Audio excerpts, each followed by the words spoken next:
and we fell pregnant. I think the same year with Yeah. our First. first, Yeah. and First to both of you guys. first to both of us. And yeah, we were blessed with a baby boy by the name of Tsofatso. But the baby, he was stillborn and he passed on. That was Oh no. our first challenge.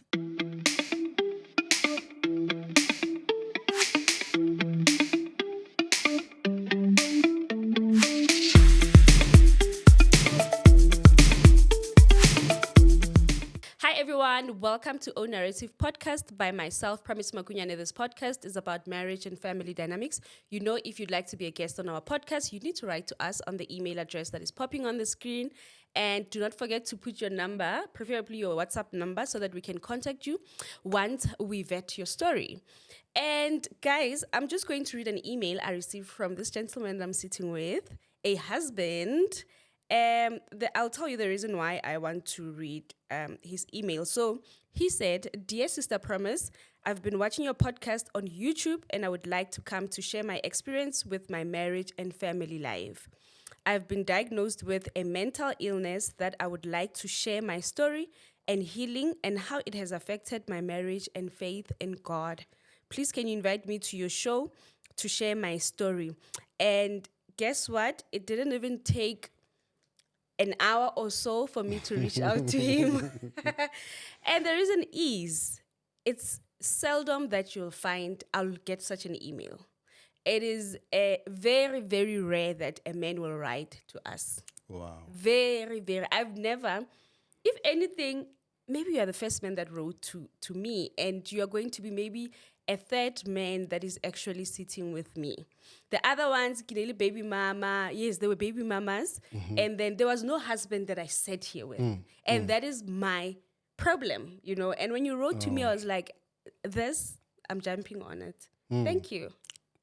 Thank you very much for honoring my invite. Yeah. And yeah, I'm glad to hear and to also be here because I've been watching your podcast Yeah. and I've seen how the guests that you have.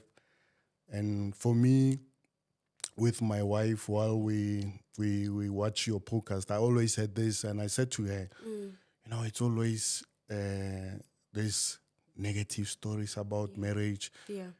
I wish I can be part of that podcast, Sister Promise, just to speak about how, marriage is beautiful Yeah. and also how the involvement of husband, because most of the time we see ladies coming, Yeah. sharing their experiences of what happened, how Yes. things didn't go well. Yeah. But you always want to hear the other story of the husband. So I thought, let me be brave and represent our brothers out there Yes. and, to come here to speak about life and also the journey of marriage. And, I'm that husband in the back.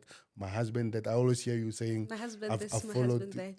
the reality show. Also, my husband is my husband that, and I always said, I'm that husband. I wish I can speak Oh, wow. on behalf of the other husband. There are men out there who are really working hard towards their marriages with the challenges that they experience, and sometimes, as men, I think with what I've shared with you is that we don't speak a lot about issues. Yeah. We keep things to ourselves, and I believe that in sharing, you can always learn from other people, their experience, their journeys, and that would also help you as a man, to really be proud of the journey into marriage and also to continue building. And what I like about you is that you said you believe in marriage because of the building of families. And that's what, we should promote amongst the social media of how we can use our marriages to build our communities. I love that. I love that you spend a good maybe 2 minutes and I've been listening because I think, like I said, it's rare for a man to sit here and speak their heart. you know. And I really feel very much privileged. And men don't understand that their voice matters. We women, we can come together and speak. And say this and say that, but a man's voice matters, and you even see it inside the household. When I would speak to my children the whole time, they will still just be doing what they have to do, making noise or being naughty. But when my husband takes out his voice and speaks, everything stops. They listen. They listen. Yes, of So course. would really, as we are pushing this narrative of black families, building black marriages, would really want more men to arise and support us, you know. And thank you so much. So Phineas, we are already deep in it, but people don't know you. What's your name? Okay, your name is Phineas. I mean, what do you do? Where you from? How many kids do you have? Yes. My name is Phineas Katle, and I was born and bred from Mamelodi. So I grew up in that background of a township, and I'm married to a beautiful wife. Who's here? I saw her myself. She's beautiful. yes. And we are blessed with two children, two daughters, aged 9 and 3. And we are thankful for the family. I'm involved in ministry myself, so I serve in a church as a minister, and so are you a pastor? I'm a pastor. Okay, I'm a full-time pastor. A full-time pastor. Okay, nice. What is the name of your church? Do you want people to know yes, the church? The name of the church is called Free Reformed Church. Yeah. And we are based in a township in Shoshanguve. So I'm from the north of Pretoria. That's where we are based. Okay. So where do you meet your wife? When? Where and when? It must be a long time ago because you guys have already have a 9-year-old child. Yeah. Actually, my wife and I, during this month of May, it's our anniversary. We've known each other now for 19 years. Oh we my God. Talking about it. Yeah. And next year, I think this year we are celebrating our 11th year in marriage. We've been together for over 19 years. Sure. And it was a long journey. But we actually met I was coming back from church. Oh, church boy. On Sunday. And then my wife and I, we were in a taxi. Yeah. And all the trip, I think I saw her and I looked at her, but we never spoke. So it happened that once we got off from the taxi, I was going home, and I think she was going to connecting to work, and then I saw her that she's actually going almost the same direction of where I was going. Okay. So I actually stopped her. I said, "Hey, can I get to know you?" And we walked together. And then I remember she was in a bit of a rush. So what happened is that, and I want Sister Promise to confirm the story, is that I think me or her, one of us didn't have a phone. So I think we exchanged numbers. Yeah. And I think I gave her my number because I don't have my phone, or she had her phone somewhere, but she took my number. Yeah. And then we introduced each other, and then she left. I left. Yeah. And then the next day I got a call. From her. From her. And then I still remember I was sitting, and I didn't have the number anyway in my phone. So when she when I answered, I asked, who am I speaking to? And she said, her name is Tabang. And I said, oh, Tabang. And we met yesterday. She started explaining herself. Tabang. Yes. I want to please meet you, and can we, then we spoke, and we made some, I think we even said, can I meet you? Because during the week I would be going to school. So I said to the tertiary at that time when I was still studying. So I said, Friday, how about Friday? Can we meet and that we can talk? And then she agreed. Yeah. And then I took a number.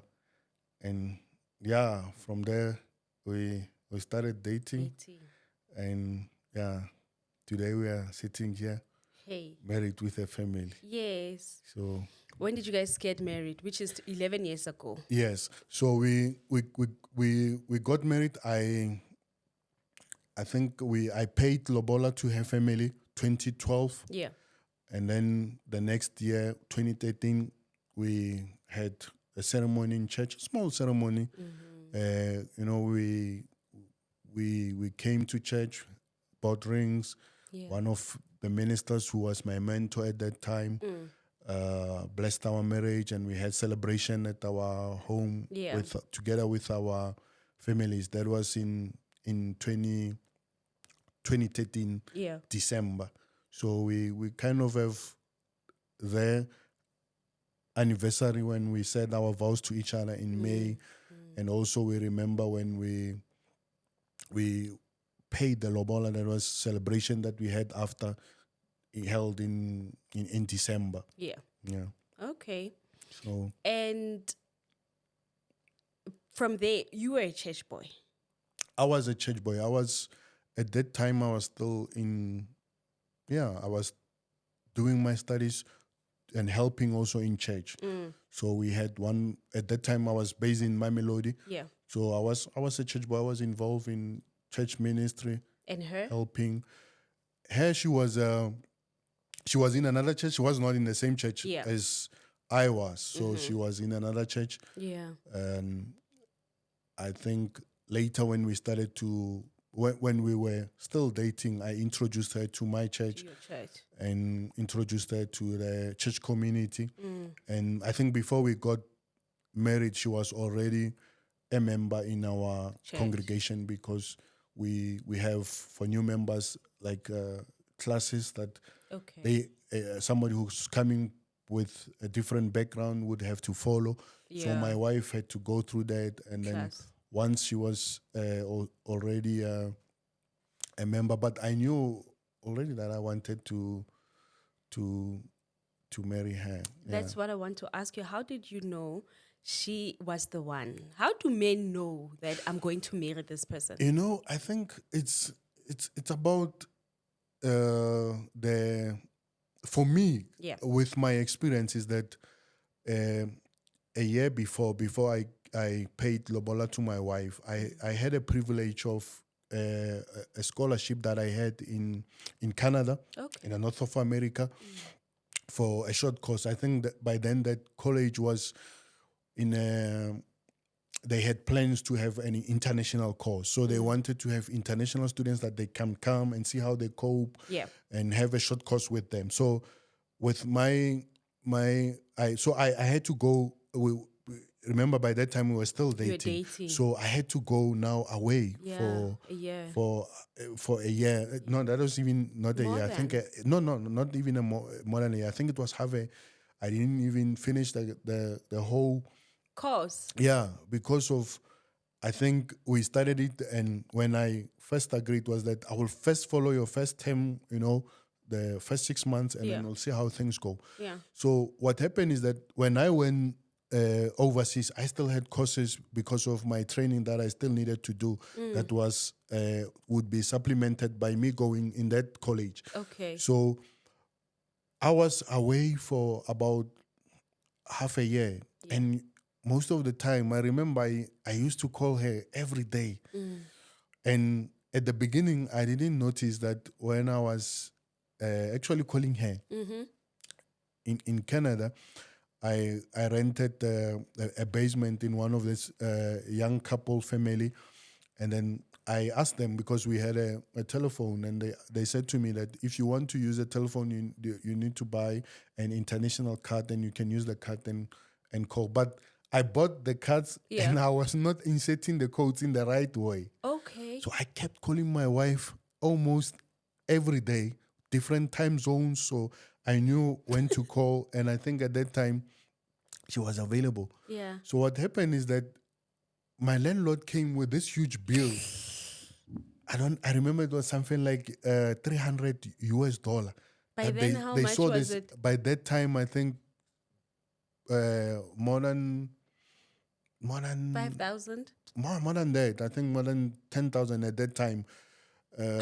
Maybe 15 grand. That man, I remember him coming on the stairs because we were down. Yeah. I heard him running in the basement. Yes. And he called me, "Hey Phineas, do you recognize this?" And I looked at the number, I could see it was my saying at that time I will say even fiance, because Yeah. in my heart I knew I wanted to marry her. I hadn't proposed yet. So this bill, and I looked at the number, I could recognize, oh, this is my girlfriend's number. I said, yeah, this is, but, and then he explained to me, but were you not using a card? I said, I was using the card. But I think when I was using the card, I didn't dial the right code.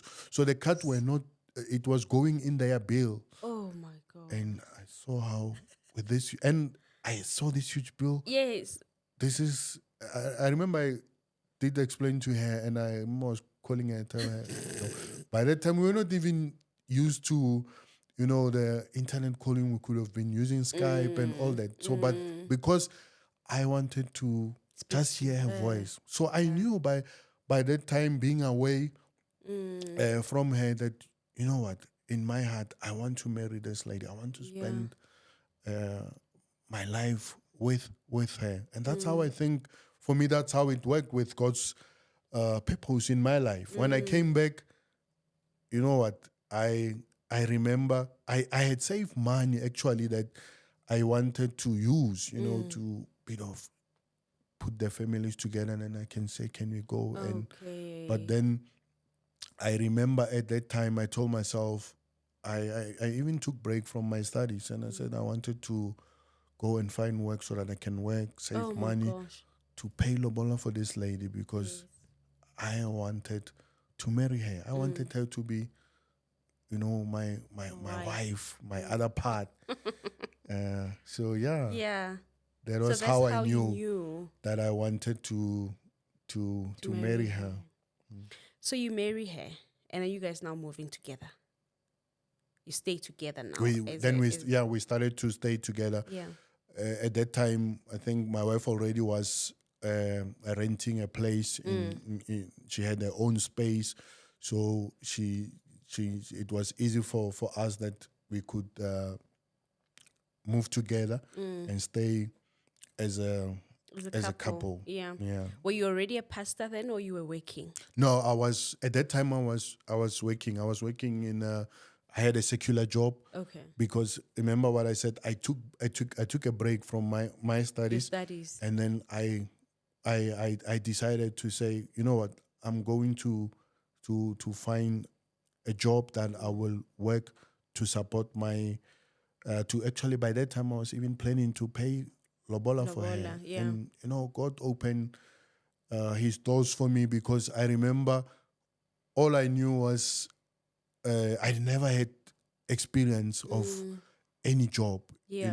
I was so blessed that God opened a door for me. And that I remember praying about it and asking him to, provide for this. And my first sending of the CV, and as you said, how you responded to my email, I got a call. You got a call. Phineas, can you come? We want to interview. And fast forward, that company in a financial institute promised, without any background. They said, without any qualification. I had a bachelor degree at that time. Yeah. So I had completed my degree. Okay. So in what? In theology. No, not even in you studied theology. I studied theology. Okay. So, and then mind you, at that time I didn't have any qualification in any whether I was with accounting or economics. So this was like God's way. I really, if I share a testimony, that's a testimony for another thing of how I got this job. Oh. It was such a blessing. Yeah. That I had. I remember when I started my training, I was sitting to this lady. We were talking and we were speaking about qualifications. Yeah. And she mentioned to me that she has a degree, I think, in what was business economics or something. And then she said, she turned her face and said, "You, Phineas?" I said, "0." And she asked me, "How did you find this job? How are you sitting with me in the same training?" Yeah. And you said and for them it was even unbelievable. They were asking themselves, Even for you, I'm sure you're like, even for me, even for me, if I share with you what happened through my interviews that I had, yeah, so it was God's way yeah, in my life that He showed me that I will carry I you. knew with this that this was a sign that I'm doing that because I prayed about it. I said, God, I'm going to take a break from this. I want to marry this lady and I want to work now to save money so that I can So, did you marry already her. know that you're going to be a pastor because you studied theology? At that time, yes, I knew, I had a strong conviction about my faith, Yeah. my belief, and at that time I knew. That's why, and I didn't start with studying theology when I matriculated. Years before, Yeah. I wanted to become an engineer. So I actually went to study for engineering also. Okay. For about 2 years, I was pursuing a diploma. And on my third year, I got this strong conviction. I remember with even a bursary from my mother's work that I earned the bursary. The work was paying for my studies. And I remember with my parents, it was even difficult to make that decision. Yeah. Because on that year, I said, I'm taking a break from the engineering studies. Oh my I God. want to do some homework in this. And I remember my parents were saying, but finish your diploma first, and then you can decide if you want to. But at that Continue or year, not. I had a strong conviction that, I needed to find out where can I go. And I spoke with my local pastor that I asked him, where did you study? Or there was a college in Mpumalanga, Kwandebele, that was a satellite campus with Potchefstroom, Yeah. the The university. the university as the Northwest University. So I went there, I saw the college, I fell in love, and next year I wanted to enroll myself in that. I didn't look back. Yeah. And there it was that God with Him in my life, and I continued. So going back to your question is that I knew that while I was still studying that I wanted to work in ministry because I've seen how abilities that I had and how working also in the church, people were encouraging me, Phineas, you are very good in this, and why not consider it, And What do you do? You are just preaching the word of God, or is there, like, in my mind, I'm thinking, I want to ask, how do you just make money out of the church, or there are other things in that supports the pastors? Like, it differs, promise, from church to church. I think denomination to denominations. But in my case, with our church, because our church, to become a pastor, you need you need a qualification. So you need to qualify first. You need a degree. is it the Roman church or? No, it's not a Roman church. It's actually a Reformed church. So it's different from the Roman Catholic background. Yeah. So it's more found into, it's not also charismatic, because sometimes people they think we are, today people speak about Abazalwani, church is referring to the charismatic Pentecostal. Yeah. We are not that. Which one are you? Are you there? Do you We wear are from uniform, black and white? But we come from that background of the Dutch Reformed churches. Okay. Most people in our local township, they call the Kereketsa Molao. So Reformed church is one of that angle, different from the Lutherans, the Methodists, and we are Reformed in teaching. Okay. And that's the background of the church where I. Because I know those churches, they have like structures where you have to study. Yes. It's a proper, it's like a job, sort of like. And I wouldn't call it that. For me, it's a calling. We struggle with, many people say, when they speak, I understand what they mean, as you say. Yeah. Like someone would ask, do you earn a living by becoming a pastor? A pastor. I say, yes, I do have financial support from what I do as a pastor. Yeah. And it's because of how our churches are structured. They are very strict in that you need a qualification, and then you can be called, because you have to be called. In our church, you cannot just go by yourself and start Saying I'm a my pastor. own ministry and say, Ministry. Phineas, I want to start. No, you have to be called by a I church. You hear. need to be recognized Yeah. by a church. A congregation needs to call you. So that's why we have such structures in place. Yeah. And it also helps you as a pastor to be, if I'm called, it means that there are people who are responsible for you. Then if I'm my own pastor in those, uh, I think that we used to have this story in the past, a drama. I forgot now the name of but the in that story they showed this family where the man was a pastor from that, and they always said the church belongs to them. Yeah. The church belongs to Christ. Yeah. And he's the head of the church. We are just servants. We are just working and serving. And that's what I like about our church. Like, it's like we teach that we are all equal. Yeah.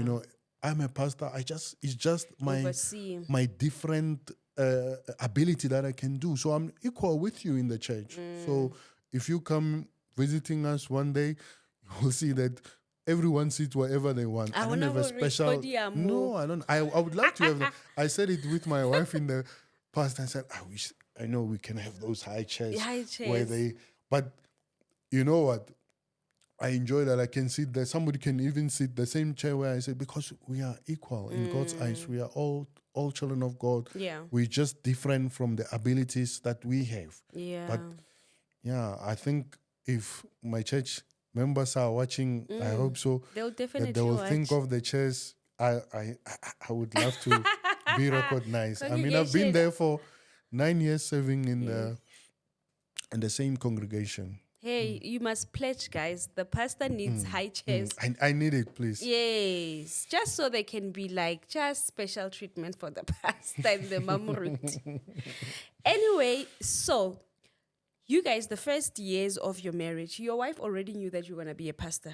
I would assume that meeting you, she didn't know anything about that. She didn't know anything. And let me tell you, promise, I never said that to her. She can attest. Yeah. I never introduced myself by that time I was a student. I never said, I'm a student to become a pastor. It was even later, that my wife found, because I wanted my wife to fall in love with Phineas, who I am, me, not what I do. Yeah. And I didn't tell her that, sometimes I kept it as a, because I didn't even want to push her away to think, hey, there's this, it means I need to be a mamuruti one day. Or it was later when we were growing together that I started to, open up to her about this and said, and I'm thankful that, she had the same spirit, God in that time. She never said, oh,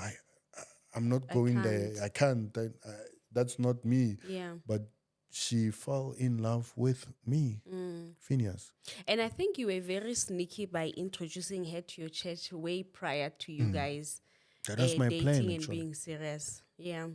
So the transition for her would not be that difficult. Yes, yes. And that's what I was planning, because I knew that, being, as I was growing also in the church, we had ladies in the church, that we always encouraged to say, sisters that marry in the church. And you see, my wife is smiling because she has a story. She will come one day. I'm sure the sisters were looking and Mamruta's like, mine. So I think, and sometimes for pastors, I think, for me, the way God worked it out, it was a blessing for me to bring someone from outside, that she became my wife, and then we grew together, and we continued with the journey. Okay, cool. So now you guys get married, you start having children. What are the challenges in your marriage? The first challenges that you guys were having in your marriage? The first promise was that we got married, and we fell pregnant. I think the same year with our first. Yeah. And first to both of you guys. First to both of us. And yeah, we were blessed with a baby boy by the name of Tsofatso.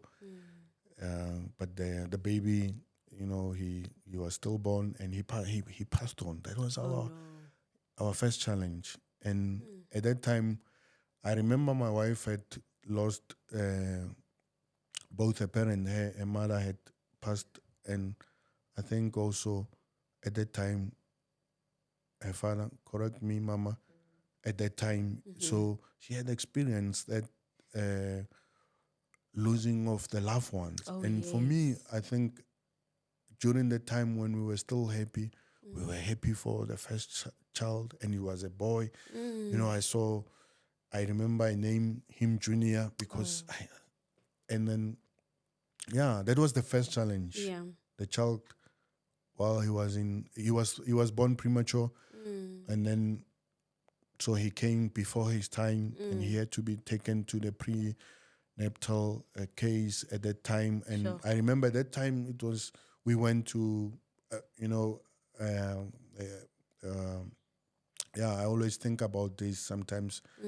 But we were in a hospital, in a government hospital, and we had other children who were born premature, and the care workers, nurses will tell, don't worry, It's not a rare children, case. it's not a rare case. Yeah. And the child was okay. The doctors said, we just want to monitor him to gain some weight.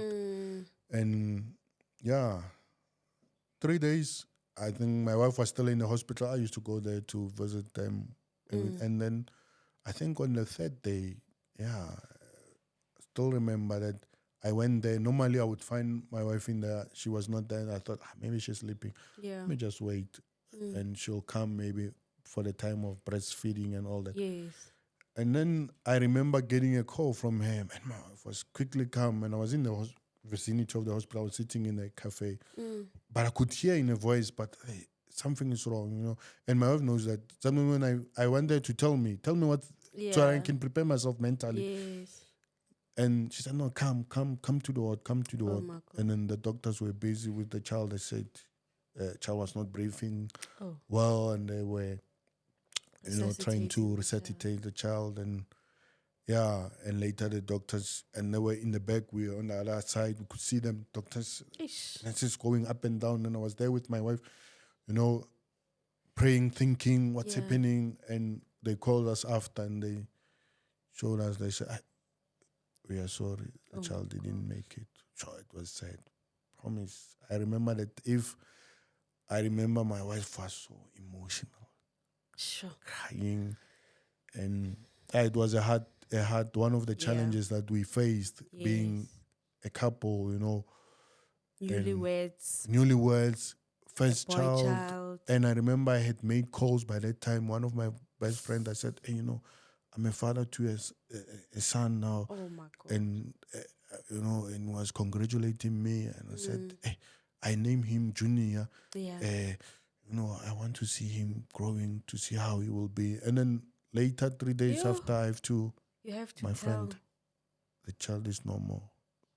But that was, well, I was thankful, we had support from our family, the church, and God carried us during that time. I remember me being, I asked questions in my faith that at that time, I've seen miracles in my life, God answering my prayers. And this was something that really challenged me also in my faith. But I believe that things happen for a purpose. God always has a purpose. Sometimes as people, we don't understand at that time. Yeah.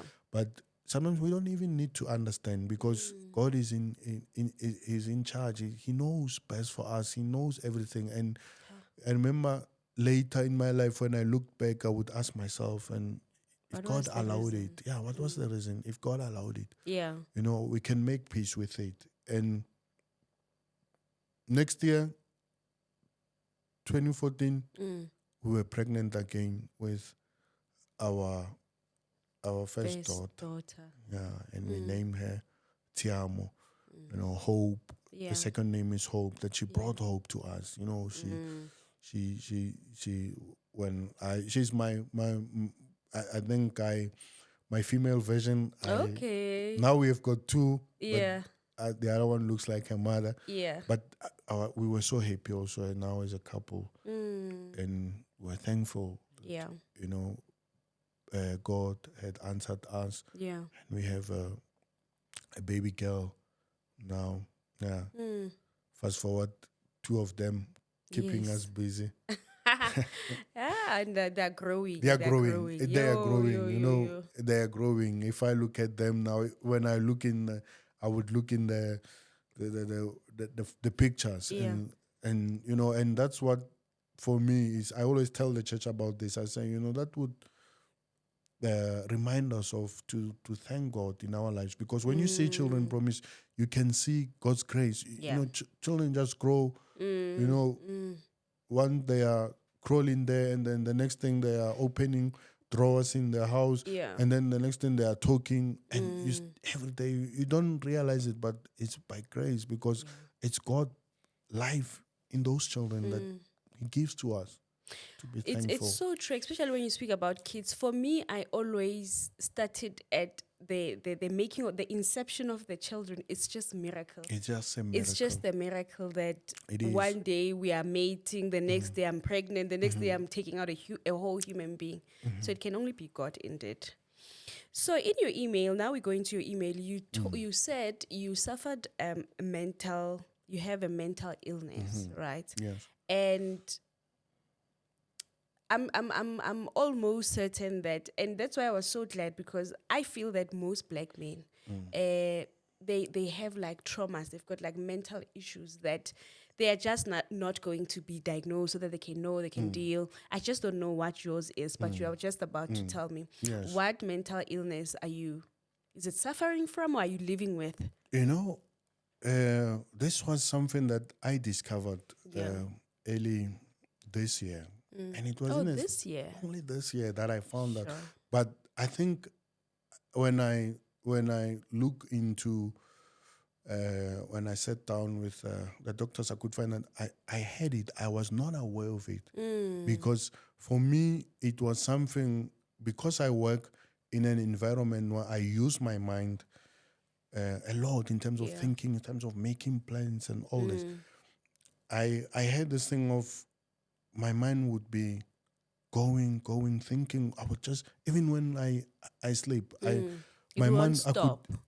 I struggle to sleep, you know. And then I thought, for me it was just Stress. you know, you are growing up.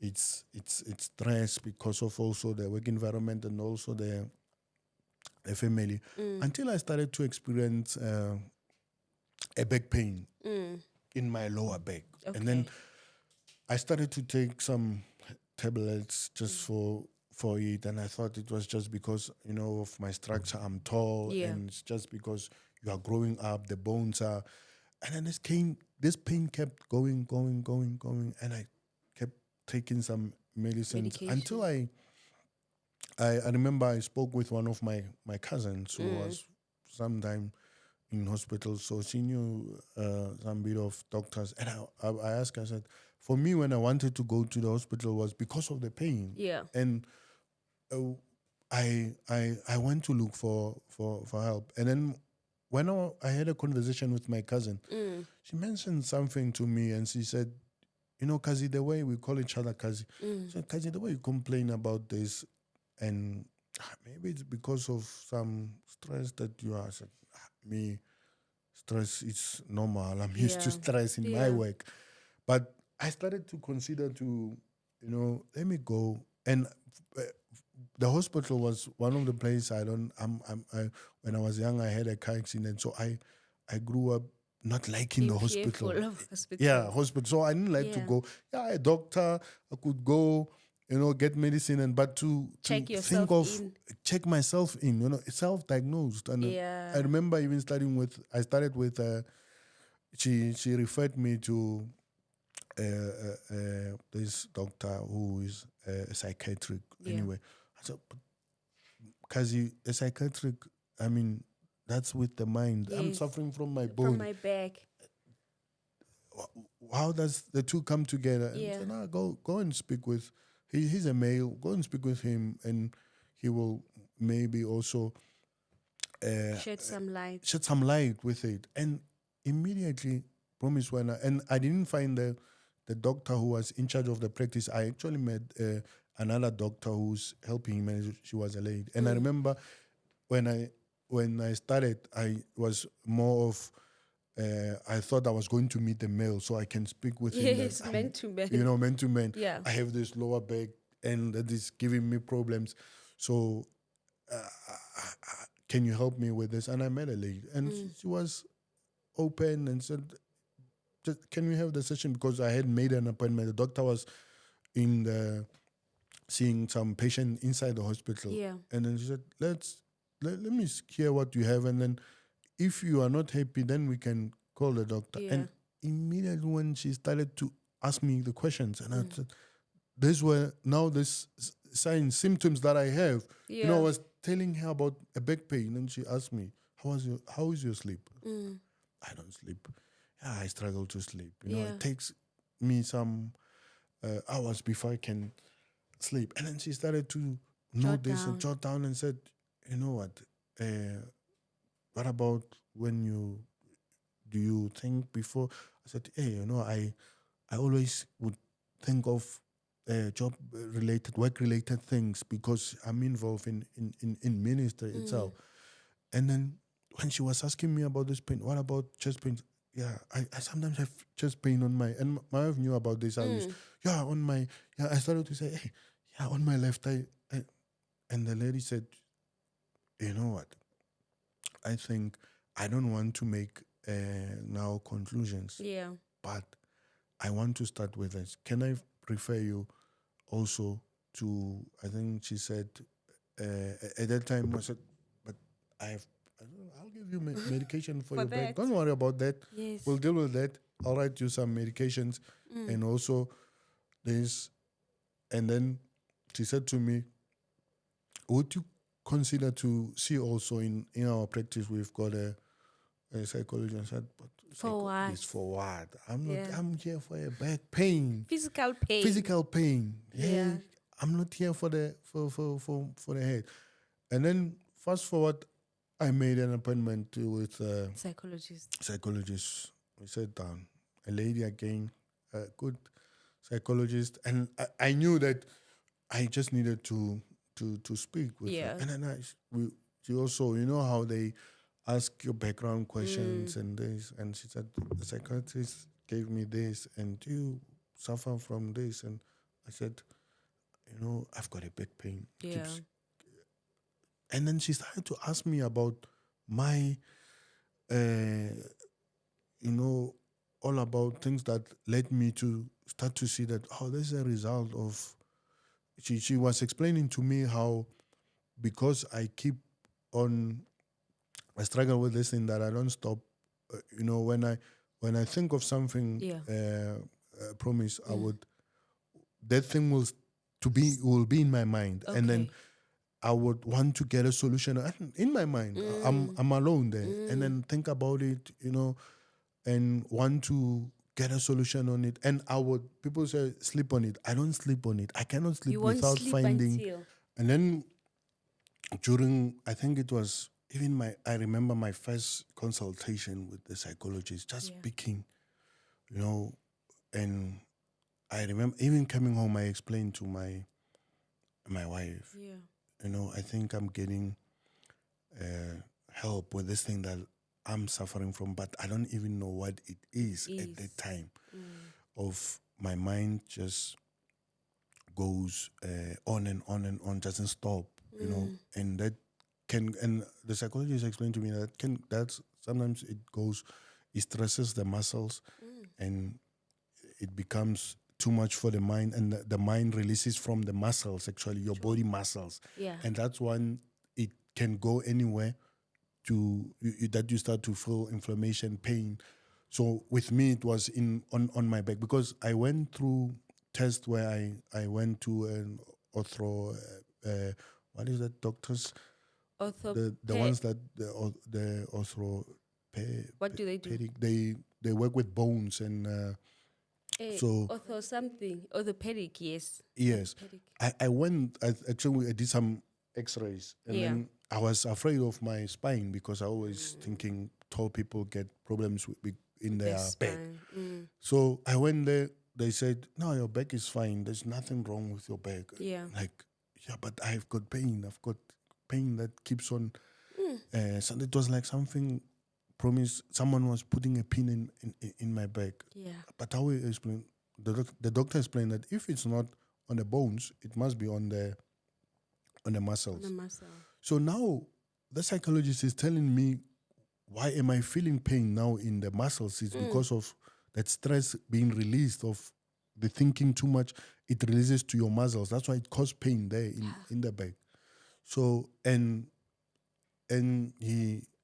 the lady by that time, she took me through sessions, and she would like ask me questions, and every time I would agree, say, yeah, this is what, and she said, you know what, I think you are suffering from, she said something, anxiety. And for me, the word itself, Yeah. I know to be anxious, what it means, to keep worrying, to keep worrying. And then I like, anxiety, she said, yes. I said, explain to me. She said, the way you explain how you worry about things that are small and you make them big in your mind, and your mind keeps to that, and then because of you keep on that thing, keeping thinking, you cannot sleep. Yeah. It causes that, and that's what I diagnose with from doing my analysis, just by Talking. talking.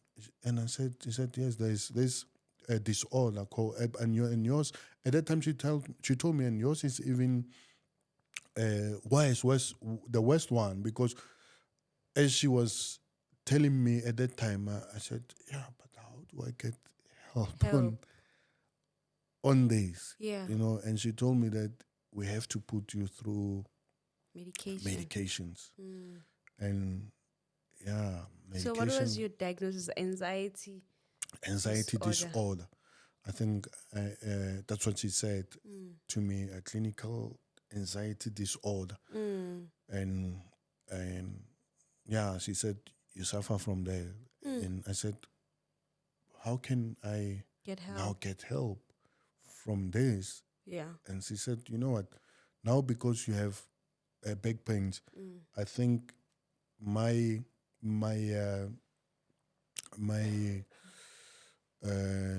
advice to you is that we need to book you in, put you on medication for some time, see how does it work, see how you cope without.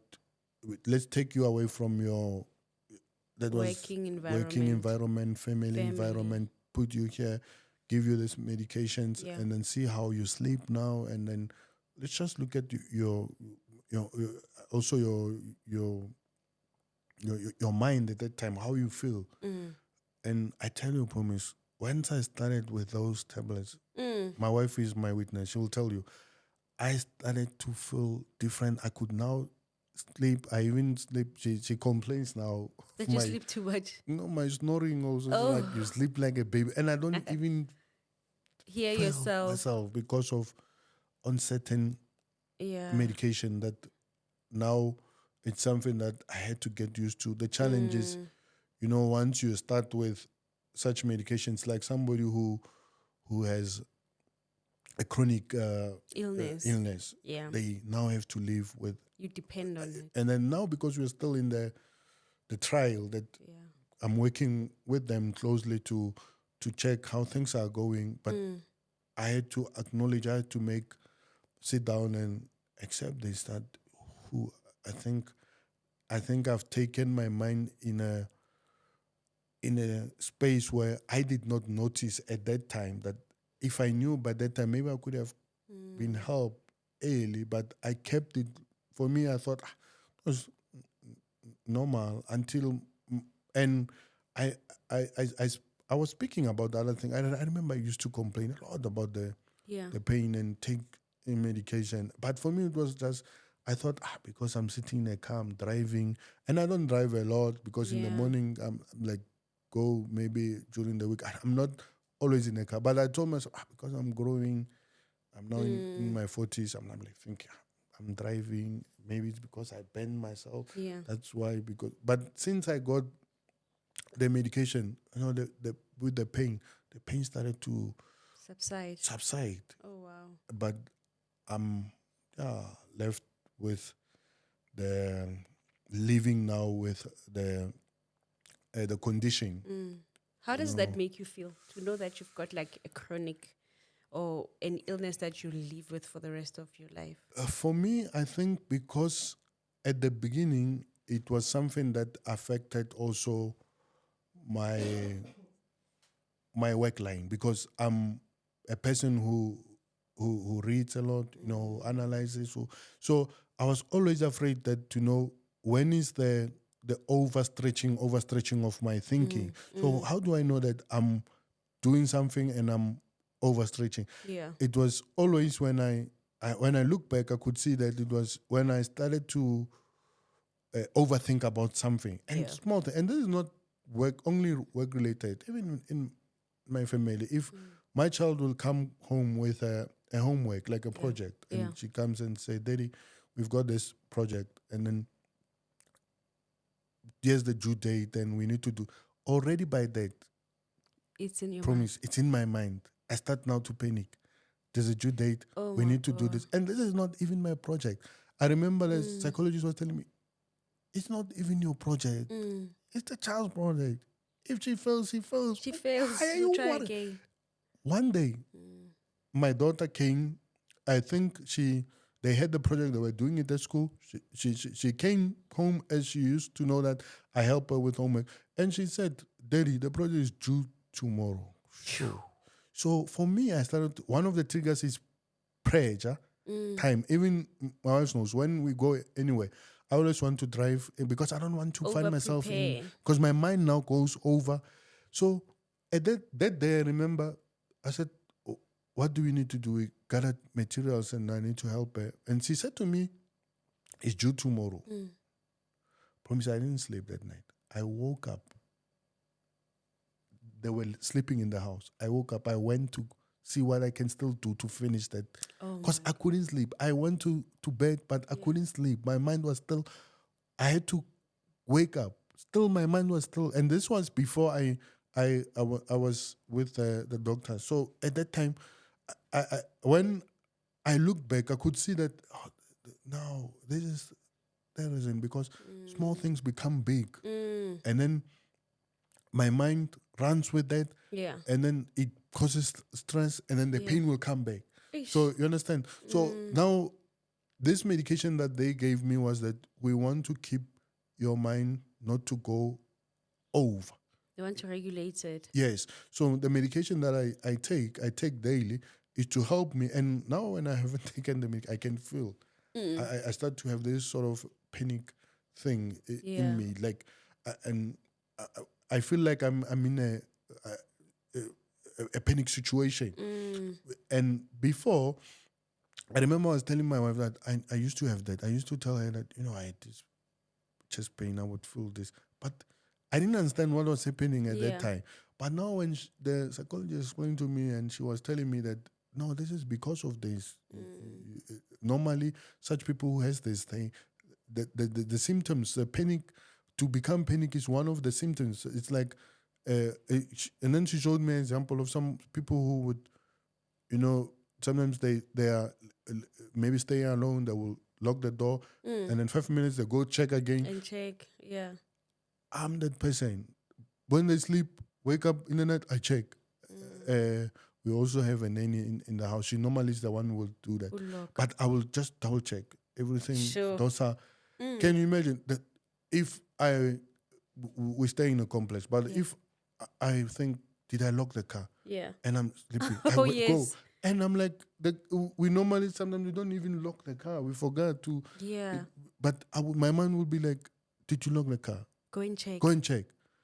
I have to wake up. Lock the car. I would be so frustrated. And at that time, I didn't understand that this was something that I suffered with. I thought it was me. It was Phineas. Yeah. This is me.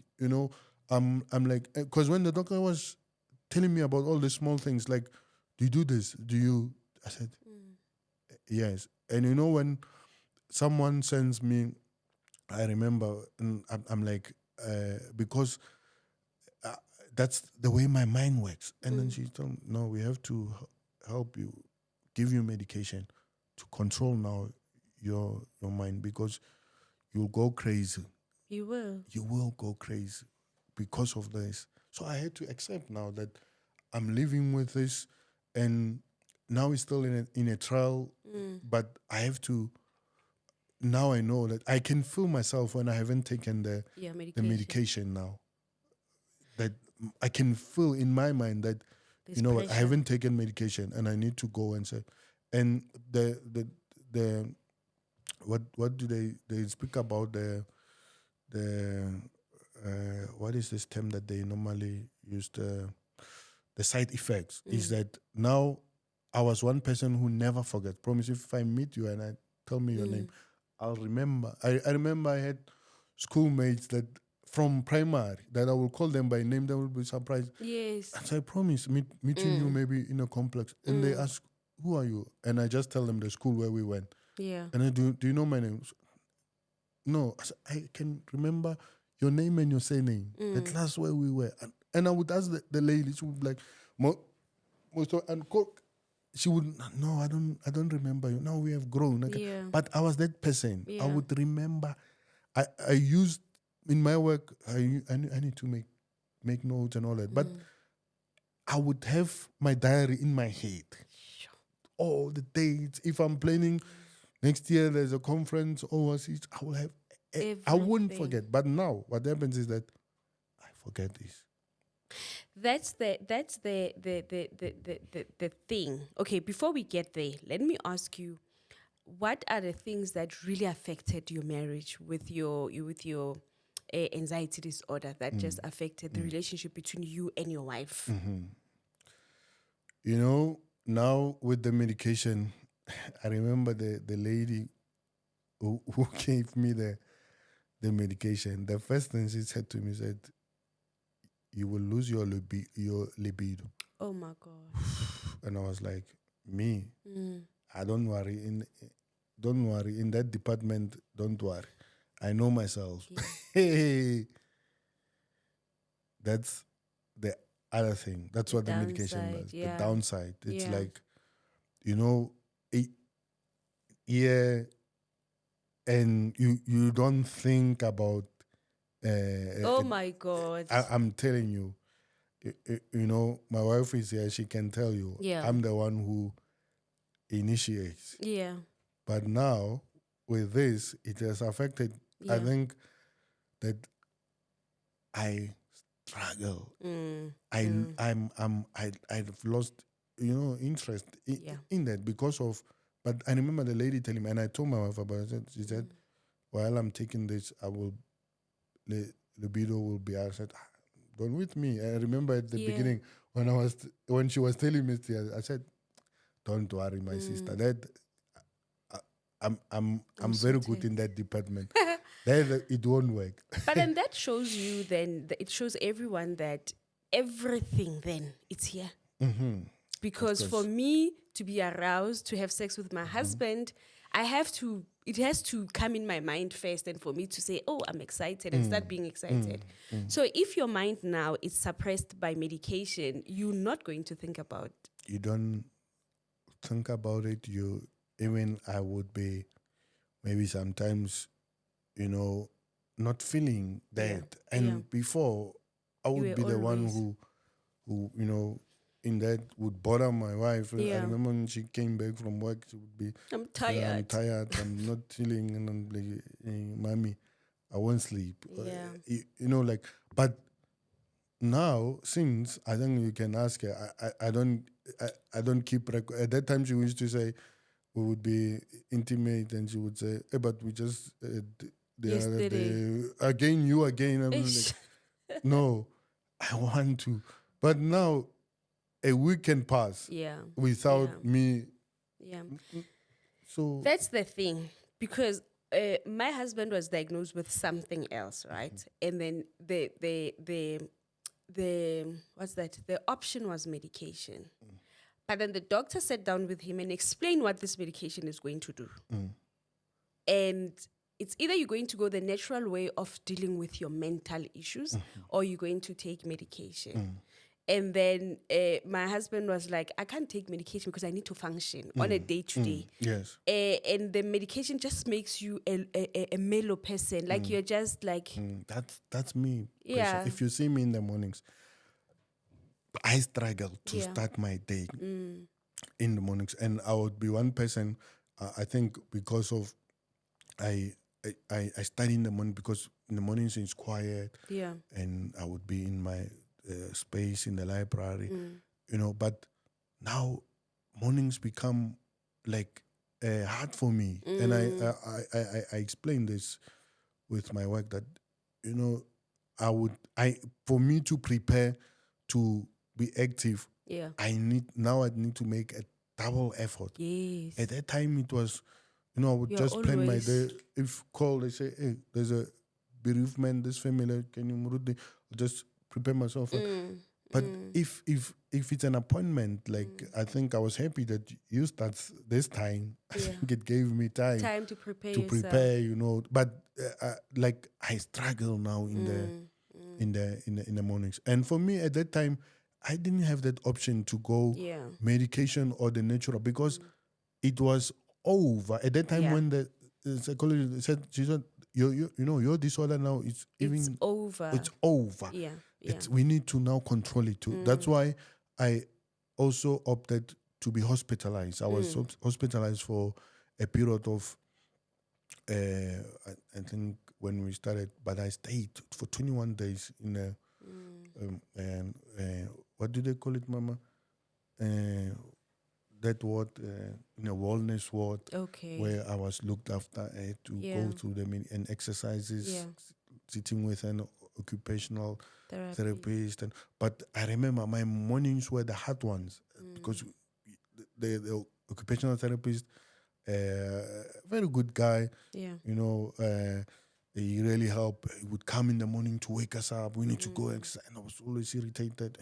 Looked at the time, like, it's morning, you know, I'm still sleepy because of the medication at the hospital was heavy than what I now take at home.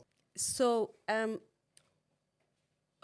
a wife, let me speak for wives. As a wife, I really wish, I think I would, after you see how your husband struggles, after you see how your husband is just overweight, you would really wish for him to take medication and be mellow. Yes. Like I would really wish for my husband to just switch off one day and be a mellow person. But for him, I cannot afford to be a potato. You know, but for me as a wife, it's like, you know what, really, all these things are not important anymore now. Yes. Just calm down, like just take something. I wish you can sleep for the whole month, you know. Yes. So, and for him, it's just like, I cannot afford to not function. I know what you're talking about. I know what you're talking. I think I understand it. You know, I would say blessed to be where I am with my family situation. Yeah. And at that time, I remember it was even hard for my family and even my wife when because I told her that, you know, the doctor wants to book me off. And at that time, they didn't have enough beds in the institution where he wanted me to. And I prepared my wife. I remember we were even joking about it because I would be this person. I said, I need to pack, because the lady in the practice told me, you must have always your bag ready because if we give you a call, you must come. And let me tell you something that I saw also while I was there, Promise, that is that this ward, I think it comprises of about maybe 30 beds. Yeah. And I think we were only 4 to 5 males and the rest were women.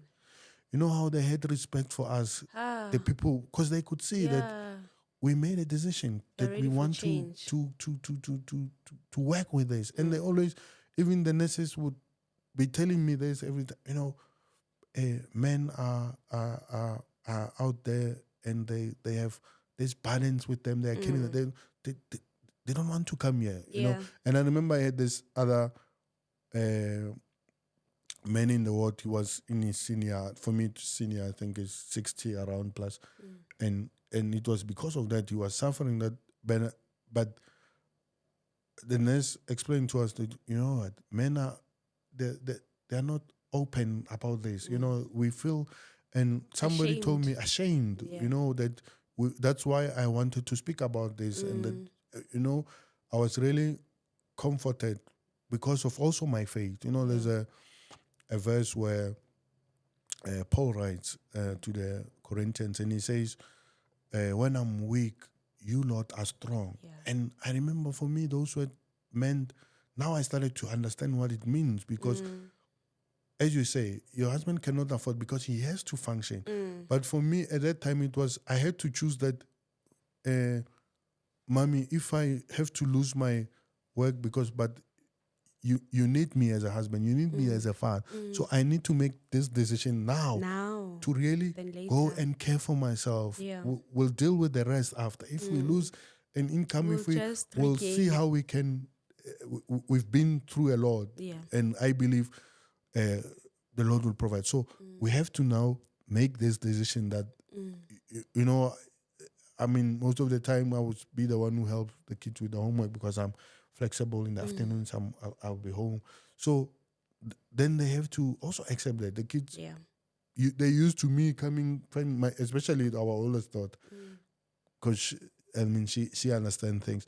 So now the family had to also adapt to that, you know. And most of the things that I think my wife would attest, I would be doing other things in the household that they didn't even notice, maybe because of me, because of I want things to be done. You know, I would take the initiative and once at that time I was not, then they started to see some gaps and hey, you know, I'm not there because they relied on me on that, you know. But that's the other thing in marriage that you have to adjust, because we said, you know, in sickness and good health, for better and for worse, we will be there for each other. So, and this is something that, you know, you don't choose for yourself. You know, a mental illness is something that I think for me in my life, it's something that I never thought about it.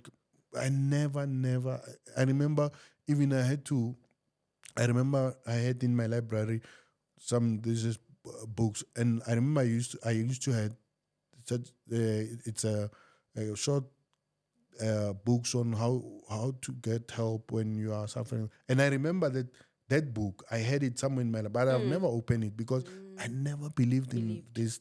This can happen to me. You know, and now I want to share this. I share with the other men and share with my friends, you know, how we really need to be aware of this. Because when you have a supporting, you know, wife, a partner, spouse who knows and understand, they will be there with you. They will support you. It's like I would plead with Mr. Makunyane that hey, he needs to make that appointment really, because I understand. You know, one of our fears as men is that not being able to do what we need to do, provide for our families. That's something that I also thought about it. You know, and every day I struggle with that. Even today, that, you know, we want to be there. We want to financially, emotionally, we want to be there for our families. I hope all men are having that. But you really, that's the one fear that we have. You know, I always think of, if I'm involved in a car accident, that I cannot function, what will happen? So this is one thing that becomes in your life that it's sort of deal with it or suffer. Our time is up. Suffer. Yeah. So it's that. It's just that the non-medical way takes time and it requires you to work on yourself, of which also you won't always have time to work on yourself, right? Yes.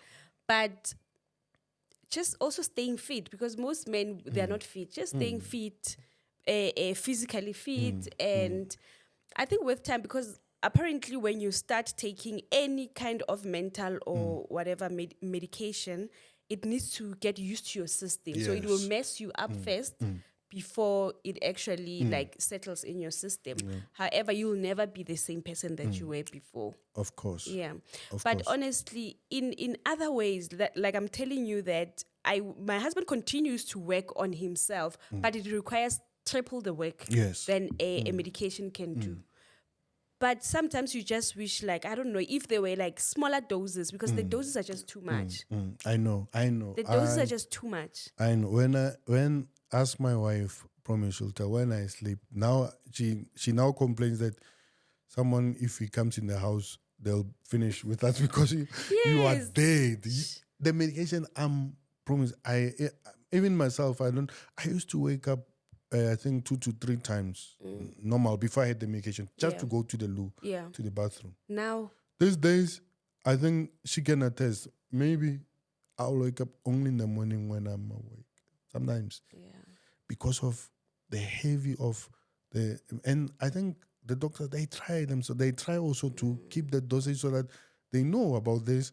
And that's why when you are in hospital, I remember the doctor told me that now we're going to cut the dosage because of, and I could feel that in my body also because it was like, I remember when we were in the ward, we were relaxed, you can sleep. If you just eat breakfast, you go back to sleep. The others will want to sleep. So we had also activities to keep us up so that because everyone is worried that if you get out of this, you need to be functional. So, and many people are there, they've just taken break from work, they need to go and function. And I remember most of them, when we were speaking about it after, most said they started to leave the medication because they could feel it. But for me, I struggle because I knew it was with my child. If I'm not on the medication, I'm another person. I will go back to the hospital. So I need to make sure that I take my medication and work hard, as you said, triple the action, the effort that you were doing before to be able to function. Anyway, we have run out of time. And there's just still more for us to speak about. There's a lot to speak about, especially a lot of men are suffering from mental, like I said, a lot of men, even our fathers, but they just went through life, however they went through life. And then now we're starting to question, we're starting to go to hospitals, we're starting to ask. And then now how we're going to come out of it is very much important because everything else, it relies on us and us being well. Yes. Anyway, last words to men. You can speak into that camera, like last words just to encourage men where you are now. I think I would want to say, to have a weakness in your life, it's not a sin. We need to understand that as humans, we can suffer also. We can be, sometimes men are afraid to be weak, but to be weak, it's something that it's part of you. You don't need to feel ashamed sometimes because of a certain mental illness, but to go and seek help. And there's help out there, and especially to speak out about this. And that speaking also helps. It's part of therapy. So I would advise brothers out there. So let's speak. At least let's advise each other on this, and let's seek help while we can. And save life. So thank you so much for coming. Thank you, Sister Promise, for hosting. I still have a lot that I wanted to share. And I know my people, actually, I'm going to say you must come back. We'll just see how they receive it. And then we can actually have a whole conversation on this, just that, right? And I hope you'll avail yourself again when the need arises. Thank you so much. Thank you for having me. Thank you. And God bless you in your work in this podcast. I really enjoy watching. And we hope for blessings for it, and that you may continue doing what you're doing, that we can share our own stories. I like the way, the name on it. Sharing your own narrative. And that you can do that because of, every person is unique. And many times is that we share the same challenges. As you said, you notice these symptoms. And there's a lot of other people out there who I think are shaking their heads and say, oh, I know what Phineas is speaking about because I've been in this, but I've ignored it for some time. So thank Ke a you for leboga, having me. moruti. Awa go leboga nna ma. Bye, guys. Please do subscribe, and I'll see you in your next episode. Bye.